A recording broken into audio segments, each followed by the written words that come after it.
You know, I've spent quite a bit of time in the back of churches.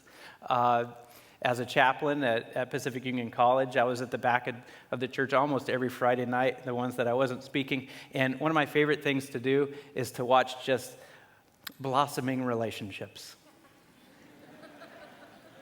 Especially under the balcony, blossoming relationships. And I would stand there and I would watch these young men sitting next to their special someone, and they would take their hands and they would just rake it through the lovely locks of that special someone right next to them. Oh, it was just a moment. It was very special. From time to time, I would see the girl shake her head and twirl her hair like you can only learn in shampoo commercials. And from time to time, a lock of hair would fall upon the shoulder of their special friend right next to them. And it was hilarious for me to watch the young man's response, because from that moment on, they would freeze. We're connected. Two lives connected by a lock of curly hair. Connected. Beautiful moment. From time to time, I would see the girls as well, scratching the back of their special guy's hair. And if the guy had longer hair, they too would rake their fingers through the hair. And just a moment, just a beautiful moment. Hair. I know you're thinking, who's this guy to talk about hair? But I've studied this. Beautiful moments with hair. But I have to tell you, hair is beautiful. You don't mind touching it. You don't mind connecting with it in some way. But I have to tell you, the moment the hair is disconnected, it's disgusting. If you saw this on the floor and you're like, oh, that's some hair, you wouldn't touch it with your shoe, much less your fingers. Disgusting.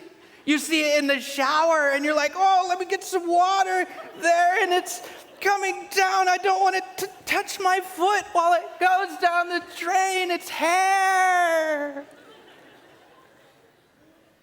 Waiter, there's a hair in my food. Disgusting hair.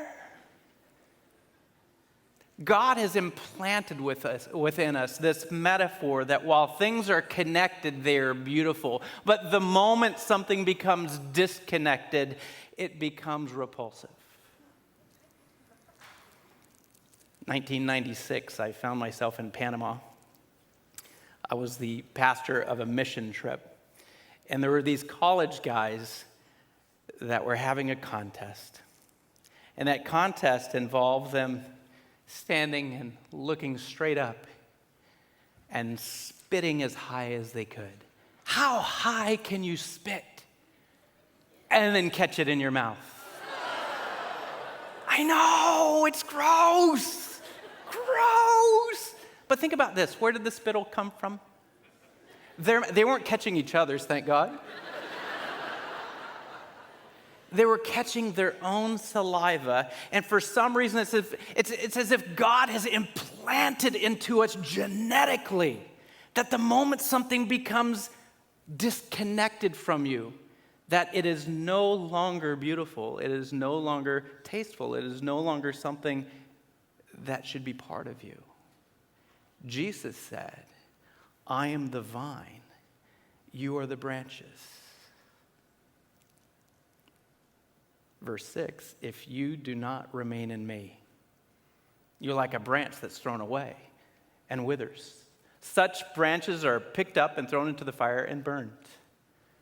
You notice that he uses the passive tense here. He doesn't say, if you disconnect from me, I will come down and I will pick you up, put you in a pile, and light you on fire. That's not what it says. It's in the passive tense that says, when others see you, they see you as trash. This is a lot more harsh than we probably originally read this text. Jesus is saying the reason why you're having such a hard time convincing someone to come to relive with you, to come to the Bible study with you, to even be convinced to be anything that you are spiritually might have to do with the fact that you're not quite connected in the way you need to be connected. And when other people see you, they say, I don't want to touch you, much less become you. Apart from me, you can do nothing. But he goes on in verse 7 to say, but if you remain in me, and my words remain in you, ask whatever you wish, and it will be given you. It will be done for you. Verse 8, this is to my Father's glory, that you bear much fruit, showing yourselves to be my disciples.